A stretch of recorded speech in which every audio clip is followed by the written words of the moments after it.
there is a profound, unsettling question that Carl Gustav Jung, the Swiss architect of the modern psyche, spent decades circling. He never quite answered it directly in his academic publications, yet it haunts his private writings, letters, and his terrifying confrontation with his own abyss. The question was not the standard query of theology. Did Jesus of Nazareth historically exist? Nor was it the question of faith. Was he divine? Jung's question was far stranger, far more radical. What if Jesus was not merely a historical or religious figure, but something entirely different? What if it was a psychological event? What if the life of Jesus, when systematically stripped of the layers of theology, doctrine, and the rigid, transactional creeds, the church built on top of it, was actually a primal map, a devastatingly accurate blueprint of the deepest transformation a human being can undergo? Jung called this process it is the arduous journey by which a fragmented, conditioned human being becomes a unified whole. And in his private esoteric writings, the ones they didn't teach you in seminary, the ones his family kept hidden for 50 years, after his death, Carl argued something that would have gotten him excommunicated in any other century. He believed Jesus of Nazareth was the first human being in recorded history to complete that process fully. Not because Jesus was God-born perfect in the traditional sense, but because of what he was and was willing to face. This is the Christ the church forgot, the Gnostic traveler who mapped the human underworld.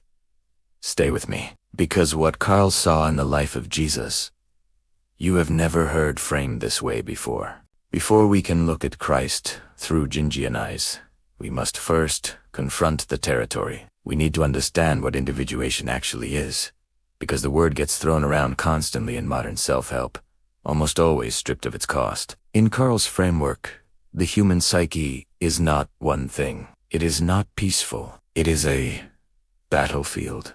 On one side, you have the ego, the conscious self, the polite version of you that wakes up, goes to work, tells people you're fine, and performs the required societal dances. The ego believes it is in control. It believes it is the entire house. On the other side, the unconscious, vast, ancient, dark, and incomprehensible, filled with everything the ego has rejected, suppressed, and denied in order to fit in. Carl called the rejected self the shadow. The shadow is not simply your dark side in a moral sense. It is every part of yourself that your family, your culture, your religion told you was unacceptable. It is your repressed rage, your inconvenient ambition, your unresolved grief, and your deep spiritual hunger that no institutional ritual ever satisfied. Most people spend their entire lives running from the shadow. They project it onto other people, creating enemies to fight. They perform curated identities that keep the interior noise quiet. Individuation is the radical refusal to keep running. It is the decision, often forced by intense suffering, to descend into the unconscious, to meet the shadow face to face, and to integrate every single rejected piece of yourself back into consciousness. The alchemists, whom Jung studied intensely, called this the negredo, the blackening, the decomposition of the false self. The goal, if you survive it, is the realization of what Carl called the self, not the ego, but the unified whole, the living center that makes a human being fully, terrifyingly human, the divine spark within, which Gnostic texts, like the Gospel of Thomas, describe as the true kingdom. But Carl observed that most people never begin this process, and of those who do, most never finish, because the descent into the abyss is not metaphorical. It is dismantling. It asks you to die psychologically before you can be reborn. Jung did not write this from an ivory tower. E lived, Italiano. Between 1913 and 1917, he nearly broke under the weight of his own descent, nearing complete psychological disintegration. What he documented in the Red Book is not philosophy. It is a terrifying record of a man clawing his way back from the edge of madness. And when he came back, when he understood the terrain he had mapped, he looked at the narratives of Jesus and felt something click. He did not see miracles or doctrine. He recognized the pattern. Carl saw the true journey of Jesus beginning not at the manger, but at the Jordan River.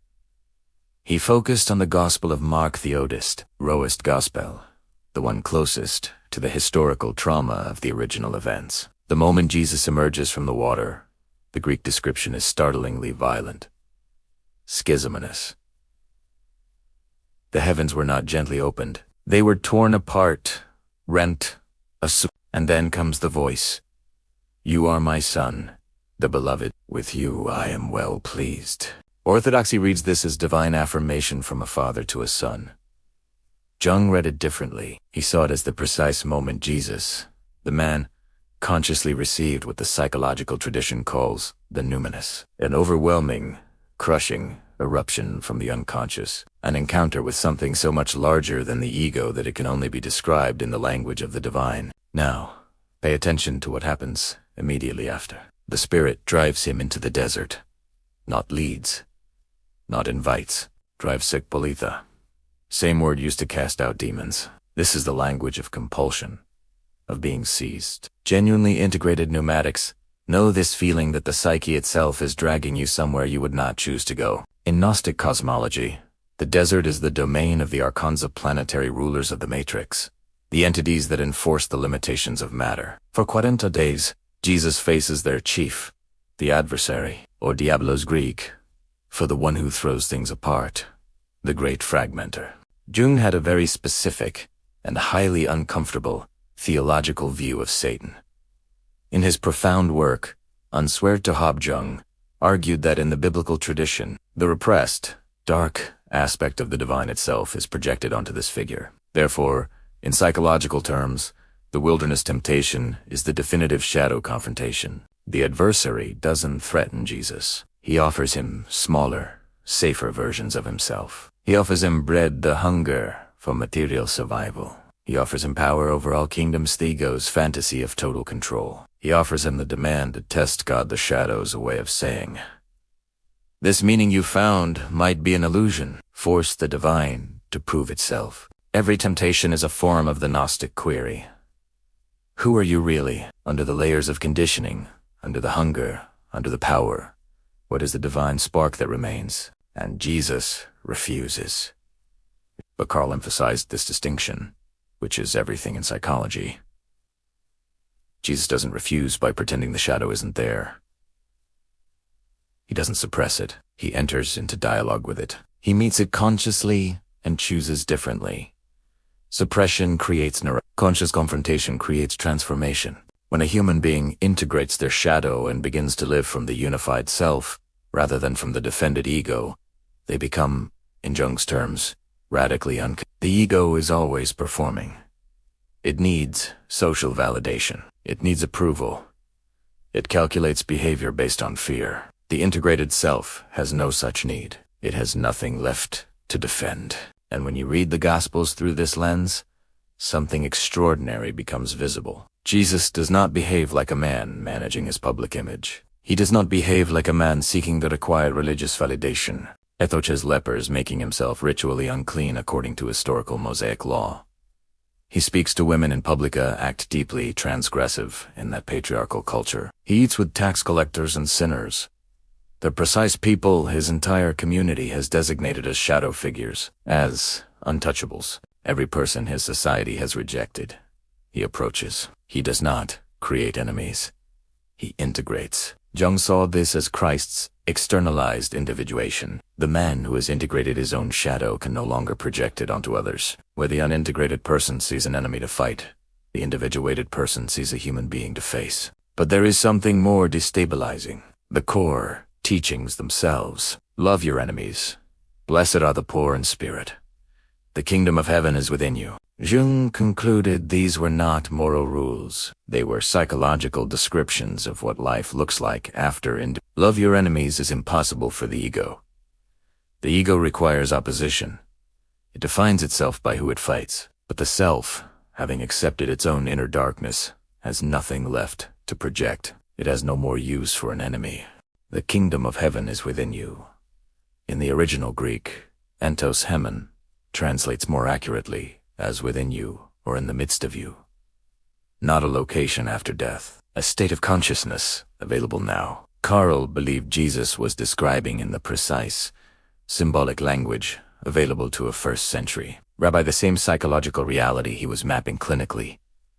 2,000 years later, the emergence of the self. Here is where Jung's reading becomes almost unbearable. We must confront Gethsemane. the night before the crucifixion. Jesus withdraws even from his closest circle, and there, according to Luke's gospel, a horrifying physical phenomenon occurs. His sweat became like drops of blood. This is a documented medical reality. Extreme, suffocating, psychological anguish causes blood to seep through the sweat glands. The body itself is breaking under sheer terror. And the prayer, "Father, if you are willing, take this cup from me." Institutionally, we are taught Jesus was serene, knowing his purpose. Jung saw the history. He saw the trauma. Jesus is not calm here, he's in agony.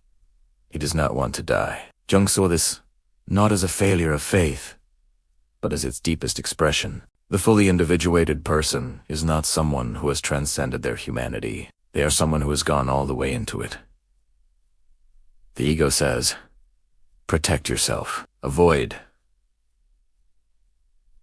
the suffering, find a convenient way out, and for a moment a naked, human, terrifying moment. Jesus agrees with the ego. Take this cup from me. But then comes the second half of the sentence. The single sentence that Carl Jung believed contained the entire architecture of psychological transformation. Yet not my will, but yours be done. In Jungian terms, not the ego's will, but the self's.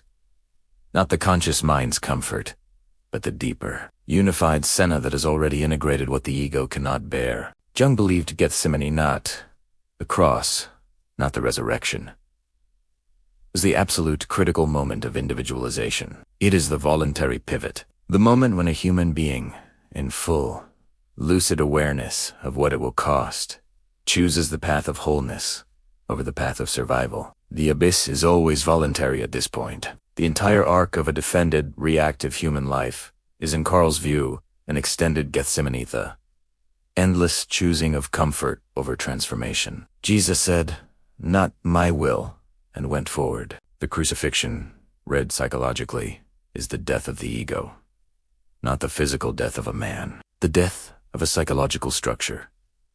The structure that says, I am separate. I am defended. I am in control. And Carl pointed to the most overlooked, most institutionally uncomfortable moment in the entire narrative. The cry of dereliction, recorded in Aramaic. Eli, Eli, lima sabachthani, my God, why have you forsaken me? Orthodox theology has 2,000 years of explanations for this. Jung saw the history. He saw it as the moment of absolute psychological nakedness, the moment when every supporting structure collapses. No followers, no miracles, no divine rescue. The exterior sensing of divine presence itself, the very monad that had sustained him through the desert, the ministry, and Gethsemane goes silent. In the Jungian night sea journey, there is always this moment, the absolute void between death and rebirth, where nothing is certain. Jung Khaled, it borrowing from St. John of the Cross, the dark night of the soul. Jesus does not bypass this. He does not narrate his way around it with theology. He screams into it. This is what the institutional church failed to grasp. They turned the cross into an abstract legal transaction. Sign, sacrifice, substitutionary atonement. They made it a doctrine to be believed. Carl saw a human being demonstrating in public what psychological death looks like, so that others could recognize it when it came for them. The crucifixion is not something that historically happened to Jesus. It is something that happens to everyone who follows the path of individuation to its end. Carl Jung approached the resurrection carefully. He was not a literalist, but neither was he dismissive in the secular manner of modern psychology. He made a distinction we must regain: the difference between historical fact, whether a physical body literally rose, and psychological truth, what that story symbolizes in the architecture of the psyche. Jung's position was that the resurrection accounts point to something psychologically real in the deepest possible sense. When the ego dies, truly dies, something entirely new emerges that could not have existed before. The resurrected Christ in the Gospels is not the same figure as the pre-crucifixion Jesus. He appears in locked rooms. He is not always recognized. He eats, but he passes through walls. He embodied, but not bounded. Jung saw this as the precise phenomenology of the self. The individuated self is relational. It meets the world without armor. He meets the travelers on the road to Emos, a Mary in a garden. In Gnostic texts, this is the final stage of Nussbür's spiritual knowing, unfettered by material limitations, and then the ascension. Jung saw this as the integration of the individuated model into the collective psyche. The Christ image became what Jung called an archetype, a pattern deposited into the human collective unconscious that anyone, anywhere, in any era can encounter in dreams, visions, or the terrifying depths of a psychological crisis. Teman dies. The pattern lives. And that pattern, Jung believed it, has been guiding human beings toward wholeness ever since, not through creeds, but through the deep grammar of the psyche itself. Carl Gustav Jung was not trying to reduce Jesus to psychology. He was trying to say something much more serious, that psychology, at its deepest level, is the same territory that authentic religion has always mapped: the descent, the shadow confrontation, the death of the false self, and the emergence of the real. He believed Jesus was the first human being to complete this journey consciously, historically, and publicly not. To create a religion of doctrine, but to leave a record of descent. Now, here is the question Carl would actually want you to sit with, not tomorrow. Right now. Where are you in this map? Are you still in the desert, negotiating with your shadow, offering it smaller versions of what it wants, hoping it will leave you alone? Are you in Gethsemane, knowing what the next step of wholeness requires, sweating through the night, still praying someone will take the cup away? Or are you standing in the rubble of the person you used to be, not yet understanding that what comes next is not death, but the thing that was never possible before the death? Carl Jung spent his entire life insisting on one thing. The most dangerous thing a human being can do is to live an unlived life, to perform, manage, and survive, and never once descend into what is actually there. He believed Jesus showed us what full descent looks like. He believed the map has been in front of us for 2,000 years. And he believed most of us, protected by our institutions, our routines, and our carefully constructed identities, never take the first step. Tell me in the comments, which part of this map are you in?